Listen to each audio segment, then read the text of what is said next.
દેવળમાં તો દેવ જગવાગે જ્ઞાન કળન ધણી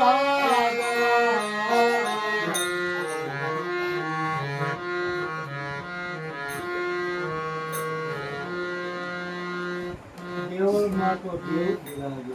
કળશ એટલે કળશ કેતા શરીર, કળશ કેતા શરીર, કળશમાં કળા બિરાજે. આમાં જો કળા હોય, આમાં કઈ હોય તો જ આ બધું બની શકે. કળશમાં કળા બિરાજે. આ નેજામાં વચ્ચે નૂર. નેજો આ નેજાની વાત નથી, આ નેજાની વાત કે નેજામાં જો આખા નૂર વચ્ચે તો ધણી હોય ને હાજરા હોય.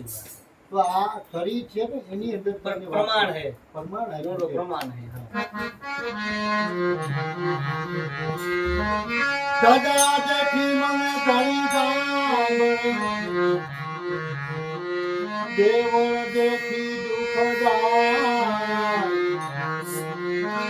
રામ પીરના જો ધન કરતા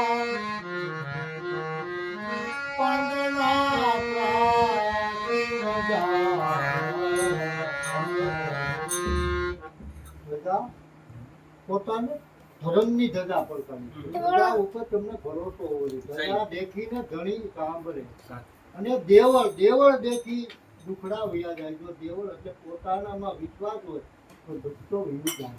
પોતાને પૂરો વિશ્વાસ હોય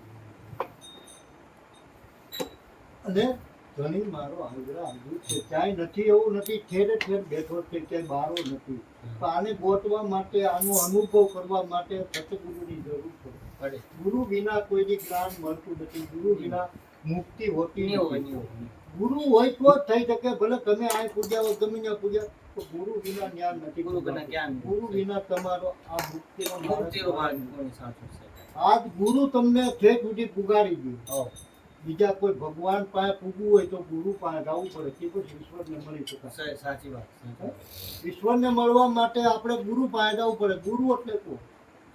હા, ગુરુ એટલે કોણ? ગુરુ આ મનુષ્ય ગુરુ નહીં, દેહના ગુરુની જરૂર નથી, આ શરીરના ગુરુની જરૂર નથી. ગુરુ જે તમારે જરૂર છે, તમને આત્માની ઓળખાણ કરાવી છે એની વાત કરી છે. ગુરુ મનના ગુરુ.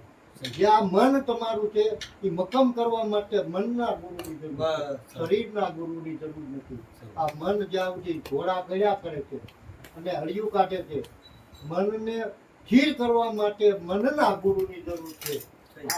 તો તમે આત્મા પાસે જઈ શકો. આત્મા એટલે પરમાત્મા. પરમાત્મા ગતિ છે, એ ઈશ્વરની ગતિ છે. ઈશ્વર એટલે કીધું નિરંજન નિરાકાર. એ નિરાકાર એટલે એને આકાર નથી, ઈ જ ઈશ્વર છે. હવે આકાર વિના ઈશ્વરને ગોતવો છે. ઈશ્વરને ગોતવા માટે આકારની જરૂર પડે ને. ઈશ્વરને આકાર છે નહીં, ઈશ્વરનો આકાર છે એટલે તો નિરાકાર કીધું. નિરાકારમાંથી સાકાર બને ને, નિરાકારમાંથી સાકાર બને, સાકારમાંથી આકાર બને, નિરાકારમાંથી સાકાર બન્યો, સાકારમાંથી આકાર બને. આકાર વિના